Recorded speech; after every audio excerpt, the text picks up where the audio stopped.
March পর গাজা করে ঐক্য করছে, মার্চ পর গাজা করে ঐক্য করছে। এবং সেখানে যত বেদাতি, যত খারাপ লোক সব তো একসাথে হয়ে গেছে।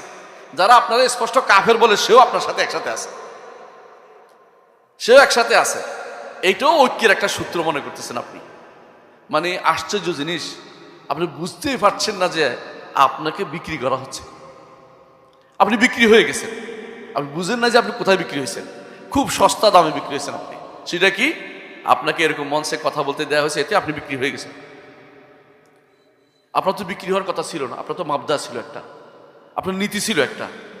রাসূলুল্লাহ সাল্লাল্লাহু আলাইহি ওয়াসাল্লামকে রাষ্ট্র পরিচালনা করতে দেয়া হবে বলেছিল মক্কাতে, রাজা হবেন, সম্পদশালী বানিয়ে দেয়া হবে, সুন্দর স্ত্রীর ব্যবস্থা করে দেয়া হবে। কিন্তু আমার নবী তাদের সাথে ঐক্য করেন নাই। কুল ইয়া আইয়ুহাল কাফিরুন লা আ'বুদু মা তা'বুদুন ওয়ালা আনতুম আ'বিদুনা মা আ'বুদু ওয়ালা আনা আ'বুদু মা আ'বাদতুম ওয়ালা আনতুম আ'বিদুনা মা আ'বুদু লাকুম দীনুকুম ওয়ালিয়া দীন। যেই দিন আকীদাগত পৃথক করে দিয়েছে, আকীদাগত ফিরে আসা পর্যন্ত এখানে ঐক্যের সুযোগটা নাই। এই অন্তরের ভিন্নতা হচ্ছে বড় ভিন্নতা। মানুষের ভিতরে একই পরিবারে 10 জন ছেলে মেয়ে থাকে, সবার চরিত্র একরকম কোনো ব্যক্তি বলতে পারবে না, কিন্তু আবার ঘরেই থাকতে পারে তারা। মা তাদেরকে সবাইকে সামাল দিতে পারে, কারোর জন্য মাছ রাঁধে, কারোর জন্য তরকারি রাঁধে, কারোর জন্য গোশত রাঁধে, ভিন্ন ভিন্নভাবে খাওয়াইতে পারে। কিন্তু যে একই পরিবারে যদি কোনো এক একজন এক এক আইডিওলজির হয়, সেখানে কোনোদিন একসাথে থাকা যায় না। যদি থাকে তাহলে মুনাফিকি করছে, বাস্তবতা কোনো মিল হইতে পারে না। সুতরাং মূল সমস্যা হচ্ছে আকীদার সমস্যা।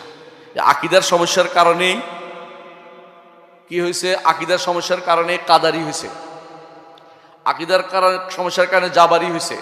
কাদারি বুঝেননি? তাকদির অস্বীকারী। প্রথম ইসলামে যে দল বের হয়েছে সে হলো কাদারি, তারপরে হলো জাবারি, মানে তাদের বিপরীতে আমরা কিছুই করব না, জল পড়ে পাতা নড়ে, যেভাবে নড়ে সেভাবে নড়ে, আমার কোনো করণীয় নাই, লালন গোষ্ঠী ওদের মতো ইসলামে। এরপরে বের হয়েছে শিয়া, খারেজি, মুরজিয়া, এই জাতীয় যতগুলি বের হয়েছে, কেউ কিন্তু সূরা ফাতিহা পড়তে হবে কি হবে না এ নিয়ে মতভেদ ভাগ হয়নি। উম্মতের মধ্যে এই ভাগ ছিল না। উম্মতের মধ্যে আমি জোরে বলা আস্তে বলা নিয়ে ভাগটা কোনোদিনই ছিল না।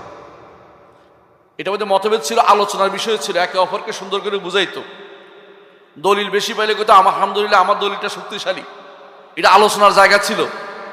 উম্মতের মধ্যে আকীদাগত যা যখনই বিরুদ্ধে এসেছে তখনই মানুষ ভাগ হয়ে গেছে। এই ভাগের কারণে আমাদের ক্ষমতা চলে গেছে। ওয়ালা তানাযালু ফাতাফশালু